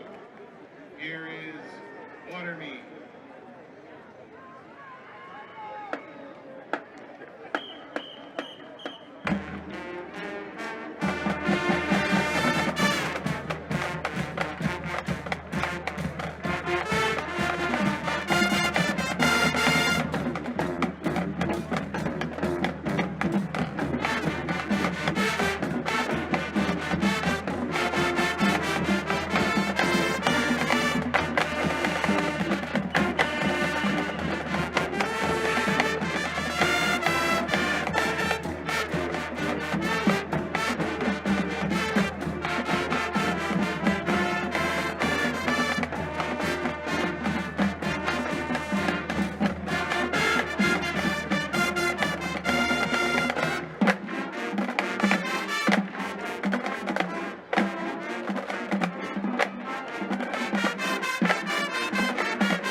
The Raider Band would like to thank all of you for being a wonderful audience tonight.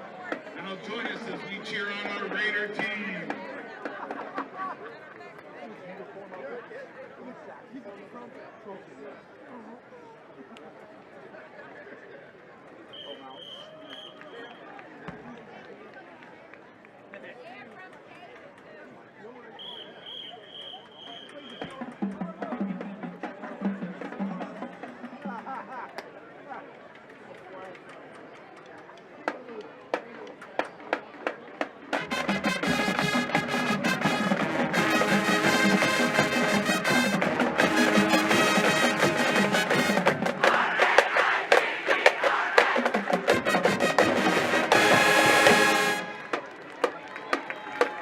There we go, ladies and gentlemen, the 2021 Varsity Raider Marching Band.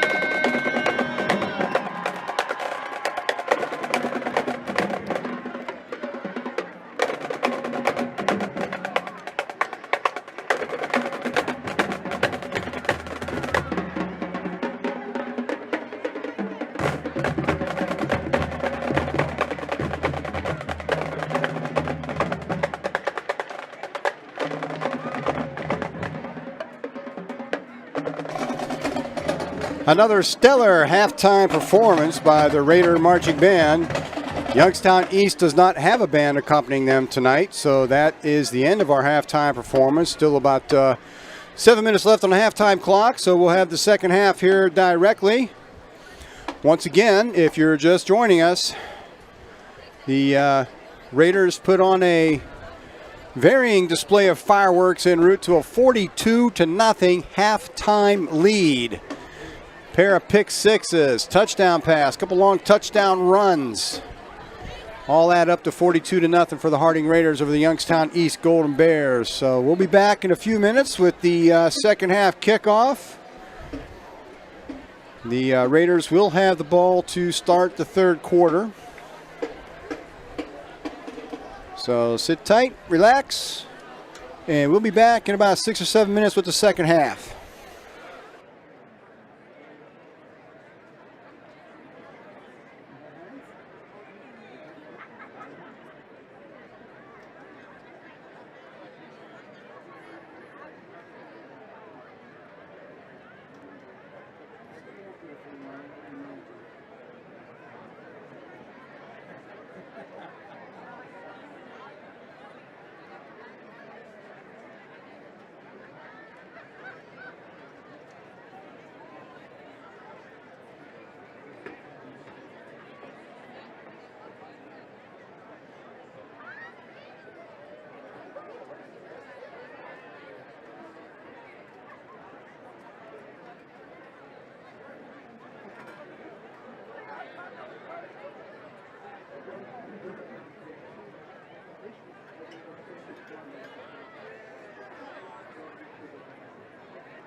anyone has found a pair of motorcycle gloves, please bring them to the Gridiron concession stand. Once again, if you have found a pair of motorcycle gloves, please return them to the Gridiron concession stand. Also, if you are holding the winning 50-50 raffle ticket, you can claim the prize at the Gridiron concession stand. Get your 50-50 raffle tickets out. Winning pot tonight is $140. Ticket number 187 247. Once again, that winning 50-50 number, 187247. Claim your prize at the Gridiron concession stand under the home stand.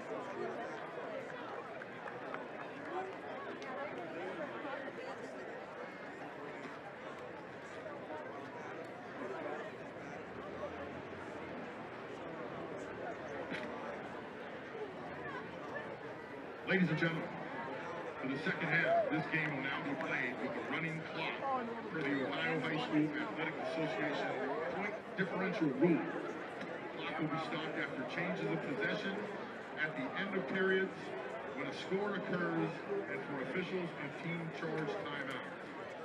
The point differential should fall beneath 30. Normal clock operations will resume.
Welcome back, Raider Nation. We're getting all set to start the second half of football. Youngstown East will be kicking off.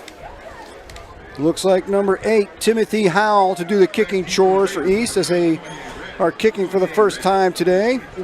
It sounds like, Tom, from the several messages that I got, it sounds like we misunderstood. That running clock starts in the third quarter unless both coaches agree to it prior to the game starting. Second half running clock. So you can see the clock's already running before the kickoff. So there's a short kick that's going to go out of bounds and give the Raiders excellent field position to begin the third quarter. And again, we will have a continuous clock now for the second half. We thought it was once you hit that 30-point differential, but it has to be in the second half. They don't start the continuous clock in the first half, it's in the second half. So right now the second half will be run with the continuous clock. So barring a furious comeback from the Golden Bears, this should be a relatively quick half. Yeah, we've seen a couple of these here at Mollenkopf Stadium. Always glad to be on the positive side of those. I believe, what is it, Fitch next week? I think it is. I believe we do have Fitch next week, and don't want to start looking ahead, but these guys on the sidelines, no question, they're already mentally preparing for the next week, want to put in a performance similar to what they're doing here tonight. Dallas Jets still in at quarterback. And that looks like, again, Orion Dukes, number 33, with a good run up the middle. Gain of about 6 yards on a play, brings it out to the 41-yard line, where it's going to be second down and 4 for the Raiders. Yeah, so starting to see some of the younger players here filter in. Offensive line still taking charge up front. See a nice 4, 5, 6 yard gain, just taking it straight to them. Man-on-man football, mano-y-mano, just maul blocking. And they're steadily moving the ball down the field. There's a handoff again to Orion Dukes. Dukes out to the 15. Little late tackle extra tackling there. Ref kind of let that one go. Orion Dukes. One of the other things I've seen this week as well, Tom, we talked about some of the issues of the third quarter of that Medina game. Oh, I'm sorry. I think I misspoke. I think it's East that plays Fitch next week. We play Hudson next week. My apologies. Another tough ball game for sure. Yeah, Hudson's always been tough. Went up there a couple years ago, and they've knocked Harding out of the playoffs. Always a tough team when they go see Hudson. Well coached, tough, strong players, fundamental players.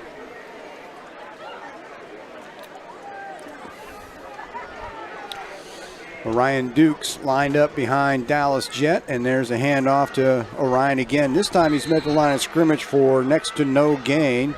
Number 33, looks like that'll make it second down and 10 at the 50-yard line. Number 66. Jameel Blake. No gain. It's like, yeah, that's going to bring up second and 10 here for the Raiders. As you see Jet trot back on the field after getting the play from the sideline. One of the other wrinkles I saw in the offense in the first half there, a lot of communication from the sideline. Quarterback comes up, checks that defensive set, then looks over at the coordinators on the sideline for the play call. And Jet's going to keep this one.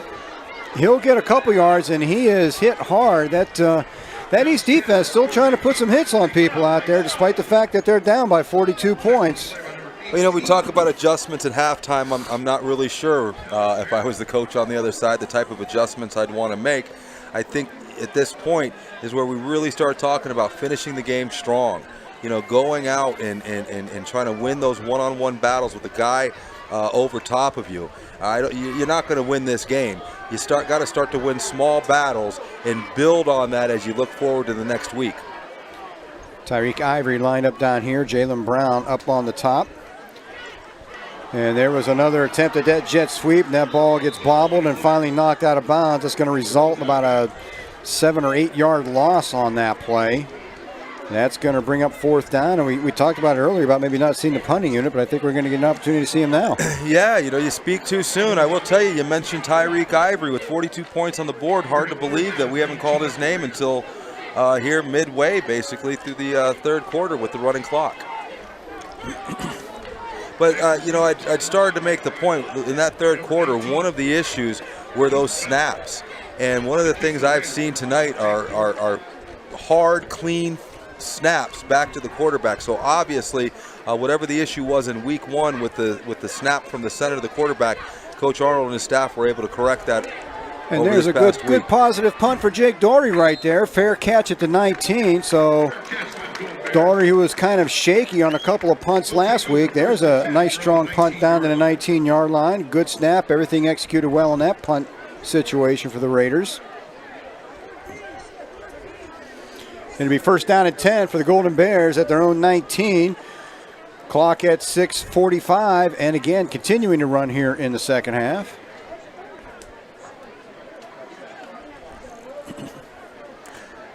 As we always do, as we have a small break in the action here, I want to give a big shout out to everybody at WSCN for putting this production together, from the camera crews to people like Frank and Fred and Brandon.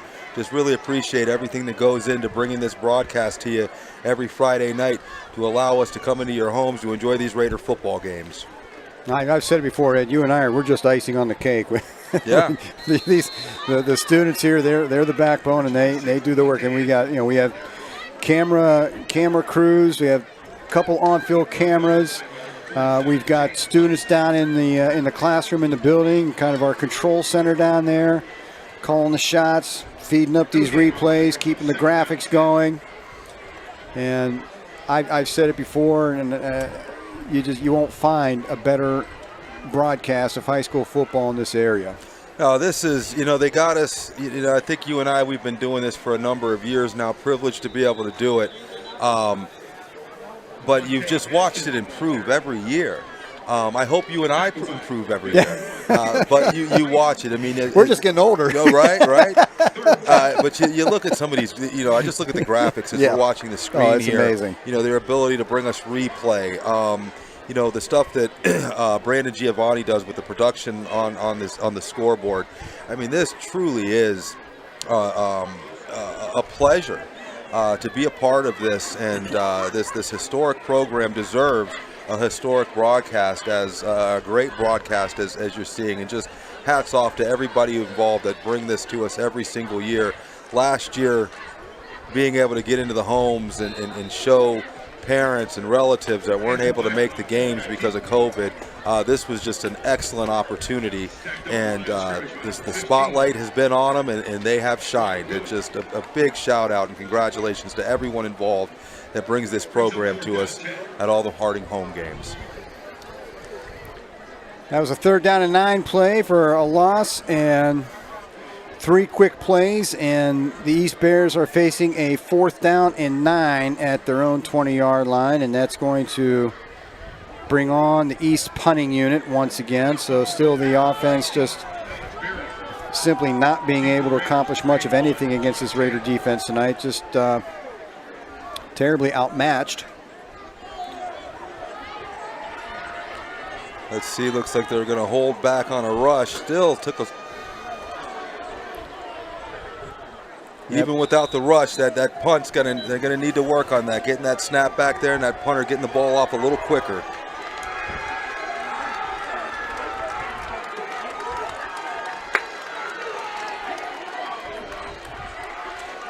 That ball looks like it goes out of bounds at the east 43-yard line, where the Raiders once again will set up on the east side of the field with their offense. We'll see. Dallas Jet had been taking most of the snaps here.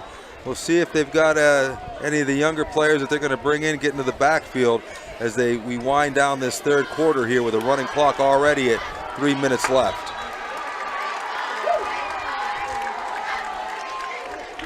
And they have switched their quarterback. I'm not sure. I have to see what number that is. I'm not sure who that is right now. But we are on our 3rd quarterback of the night, getting some playing time in there. We'll get a number 4 here in just a moment. There's the handoff up the middle. That is looks like number 19, Drew McCowan. Yep. They have him listed as a freshman in there at quarterback, Drew McCowan.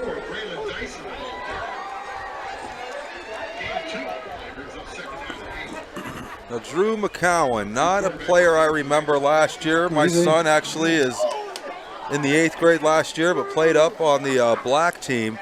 He might be a transfer into to the Warren City School District. 2-yard gain on first down makes it 2nd down and 8 at the 43-yard line of East. And there is another handoff up the middle. Big yards all the way down to the East 20-yard line. And that is number 34, Braylon Dyson, a sophomore running hard up the middle. Yeah, you see him, head of steam in front of him. Saw the end zone, just got tripped up by the ankles there, but nice hard run by the sophomore there. So we're seeing a few of the younger guys making their appearances in here tonight, which we expected with 42-0 lead. Harding, we're gonna see a lot of younger guys come in now. The first teamers and the first set of reserves getting an early evening. And there's Dyson again at the 15. Dyson inside the 15 at about the 14-yard line. Dyson smelling that end zone once again. Tackled at the last second around the ankles. See if Coach Arnold lets him finish this drive off with 6.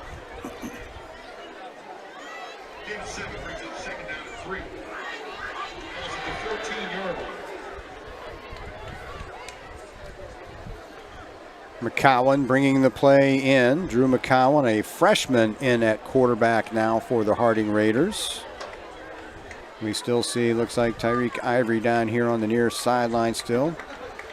Dyson in at running back. We have a 2nd down and 3. McCowan's going to keep it around the right end. McCowan inside the 10. McCowan inside the 5. And the freshman takes it in from 14 yards out.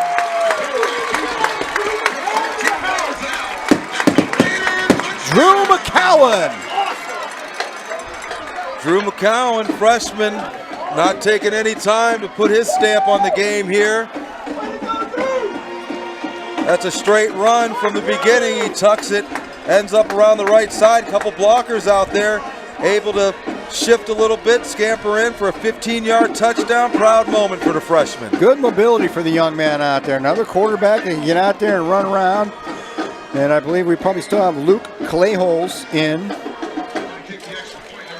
Well, good to see the quarterback come out there, control the offense, get himself in there for a touchdown, showing Coach Arnold and the coaching staff, if need be, he can run this offense for him, at least in this situation right here. But the more time that he gets, the more that confidence is going to come. And a couple years from now, we may see him starting behind that offensive line.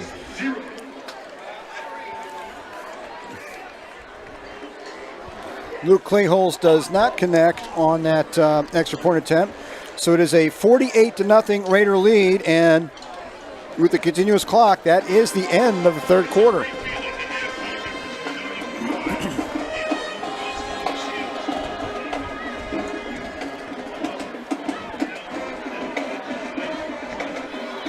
Drew McCowan, and he's not a small freshman. That's a 6'1", 165-pound quarterback. So he's even going to get a little bit bigger. And yeah, might have to watch out for this young man in the next couple of years. Yeah, we'd like to, I assume Coach Arnold is going to continue just to keep the ball on the ground right now. Be interested to see what kind of arm he has, maybe on a short little, swing pass, couple screens or something. But right now, his job is to come in, just manage the offense, get them through this 4th quarter, and get out without injury. But always good to get these young players some more time into the game, so when it is their time to shine under these lights, they're not too bright for them.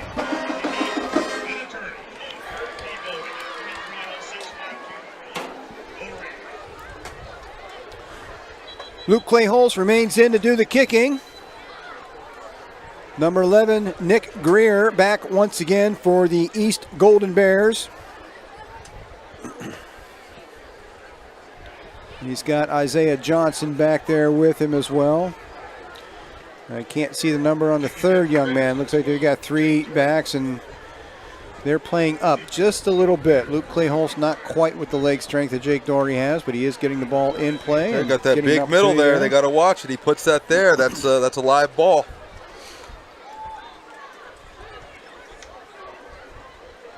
That's going to be fielded at about the 20-yard line. I believe that's Isaiah Johnson. Johnson out to almost the 30, probably out to 29 where he's brought down, and the East Bears will take over 1st and 10 at that point as the clock continues to tick down here tonight.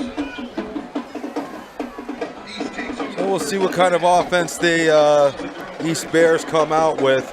Even with the score as it is, they've still elected to keep that ball on the ground. You've seen a couple third down passing plays, a lot of them out to the sides there trying to get their athletes in some one-on-one positions. Quarterback just really hasn't had the gun to be able to get it to him on a quick enough throw to be able to give him any room to be able to do anything out there. Just overwhelming performance by this Harding defense tonight.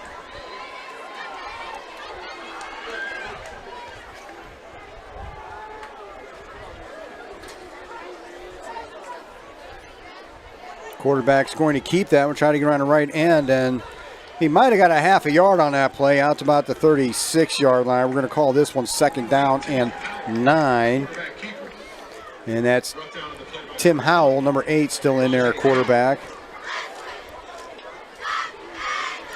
Try to keep that around the right tackle, and as has been the case all night long, the Harding defensive front has been there and waiting.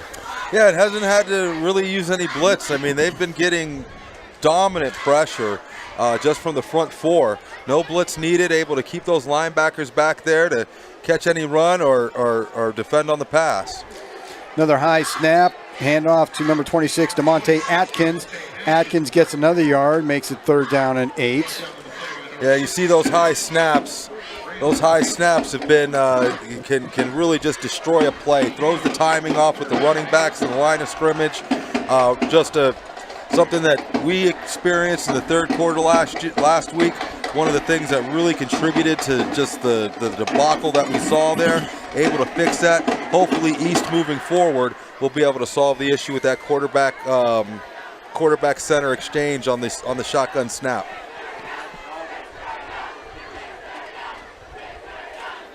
There's a quick pass out to the side, screen pass out to number 4. Once again, that's Isaiah Johnson. He gets a couple yards, and that's about it. That's going to make it 4th down and 6 at the 38-yard line. Looks like East is going to, for the moment, elect to keep their offense on the field, run another play here. Yeah, at this point, no reason to really punt. I mean, I do see the punter out here. So did he come out? Yeah, he is out, so I didn't see him at first, so East is going to punt this one away. And Harding's not trying to rush, but it just takes the last punt just took so gosh darn long. It just couldn't help it. So, yeah, you can see they're staying in a base defense. They're looking for a trick play here. You see, they got their 2 wide receivers as fly guys, but basically you see Harding in basically like a 4-4 type defense here. And another high snap, and nobody coming. Gives the punter a chance to get it off. And that's going to take a little bit of an East bounce and go down to about the 31-yard line where East is going to down it, and Raiders are going to take over at their own 31. Coming up on 8 minutes left in this 4th quarter as the clock continues to run. 48-0, Harding Raider lead over the Golden Bears of Youngstown East.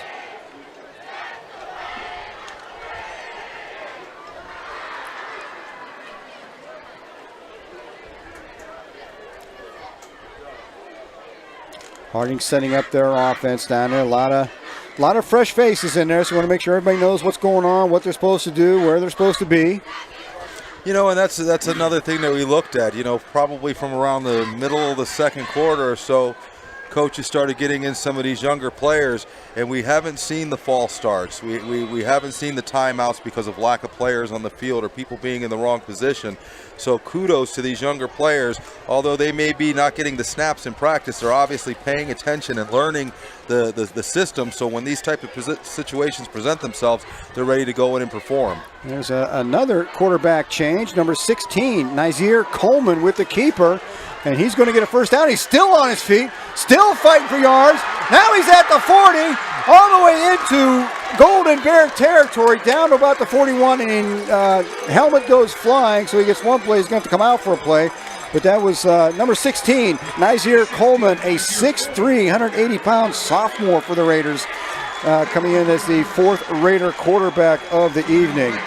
48-0, no quit on this team. You just saw Coleman right there, could have went down probably on first contact, refused to go down. Amazing display of balance and strength on that run. Easily could have went down. No quitting this team. They're going to keep going until that final buzzer here in the 4th quarter. And that brings Drew McCowan out for at least one play. There's a handoff up the middle. I think that is, let's see what number that is. Looks like it's at 27, Cameron Miller. Cameron Miller with that carry, another sophomore. Looks like Nazir Coleman is getting ready to come back in after losing his helmet on that opening play. And he'll come back in and take over the controls from Mr. McCowan. 2nd down and 10. There was no gain on that play. Coming up on 5:45. Yeah, nice penetration by the East defense there, being able to get in the backfield, disrupt that play.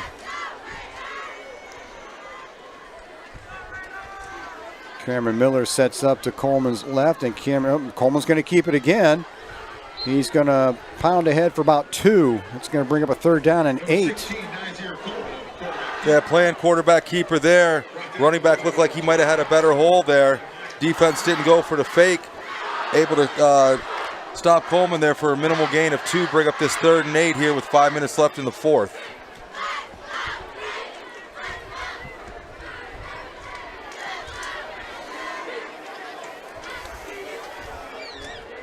You know, with this running clock, with the right plays, they may be able to run the rest of this clock out just here on this drive here.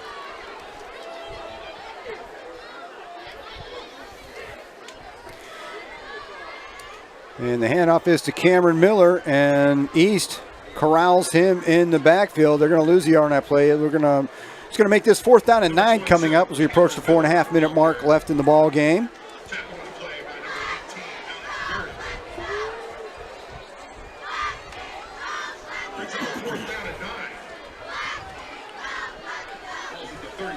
And even on the 4th and 9, it looks like they're going to just go for it here, not worried about the turnover. Up 48-0. Give these youngsters another snap at offense right there, because turn this ball over on downs is a pretty good chance with the running clock. Harding's not going to see the ball again tonight. Well, I'll tell you, for the 11 players out there, it's 0-0 right now. You're exactly right.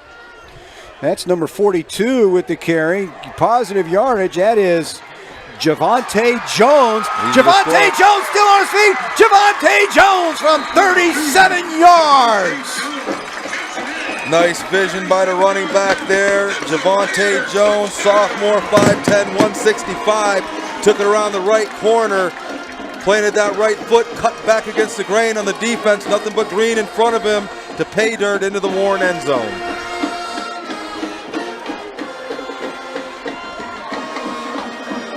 .320 to play in the ball game. It is a 54-0 Harding lead. Luke Clayholz in once again. Try to get another extra point. He missed the last one. See if he can get this one up and through the uprights. And that one looks like it's blocked. Flag. I thought I saw some movement. I think I saw a lineman lift his head down there. So, yeah, there's a procedure penalty against the Harding extra point team. So Luke Clayholz is going to get another shot at this one from the 15-yard line. So it's a 25-yard extra point attempt for him. Looks like they got the, is that the freshman quarterback in there as a holder? I think it might be. High snap, gets it down. And this time Clayholz connects. That makes it a 55-0 Harding lead. Continuous clock running. We're down to 2 minutes and counting. 2:15 and counting. So, Tom, takeaways from this game, from last week to this week. You saw them fix the issues that they had with the snaps this week. Saw the depth of this bench this week. But the mental mistakes that plagued the Raider football team last week in the third quarter. You didn't see any of that this week. Now, pressure wasn't there. There at no time in this game was it ever a question of who was going to win it. But you got to play the schedule that you're given. They know next week going into Hudson, they're going to have a team that's ready for them. This is the type of game that gets us ready for Hudson. We need 5 days of good practice. We need 5 days of concentration. We need 5 days of guts and determination to be able to go into Hudson and get that W and bring it back here to Warren. Luke Clayhole set to kick it off once again. Greer, Johnson, and Jenkins are the three deep men back there, set up about the 15-yard line for Youngstown East. Short kick, that'll be handled at about the 20-yard line. Looks like Greer picked that one up. He gets it out to about the 32 before he's driven back. Under a minute to play. Clock still running. East might get one play off here, maybe two at the most. They might be, depending on when I don't think they've set the ball yet, so they might just let it run down at this point. Been a long night for Youngstown East. I think they got some things to work out, definitely, with their upcoming week. Well, we wish this East team the best. They're gonna go forward to week 3, 1-1. Nice win for them against Shaw. Came in here. Hopefully they've learned something they can improve on and move forward in the season and get some more wins for this program. You know, for our side of the ball, like we said, great performance on both sides of the ball. Wasn't just the score, but it was the execution. We didn't see the mental mistakes. Guys on the field, not on the field. Didn't have to burn the timeouts. Took care of the issue with the snaps. And with all these points scored, Tyreek Ivory was kind of quiet. I expect to see big things out of not only Don Foster, but Tyreek Ivory, as well as Dallas Jet next week. Number 56 impressed me immensely. The big man, Elijah Turner, really setting the tone on that defense, not having the blitz, getting the pressure and the penetration on that front four. Great game to go into this next week against Hudson. So once again, Warren Harding, totally dominating performance over the Youngstown East High Golden Bears, 55-0, and 42 of those points coming in the first half. And then a couple touchdowns late by reserve players coming in, doing a good job. You know, you're not trying to run the score, but again, you don't tell your guys go out there and lay down either. Right, it's still football. You got to go out there and play. You start taking your foot off the pedal, that's when people get hurt. Exactly. And at the same time, we got more respect for East than to ever do that. No team, I don't care what the score is, they want your best at all times. So, like we said, never want to embarrass a team.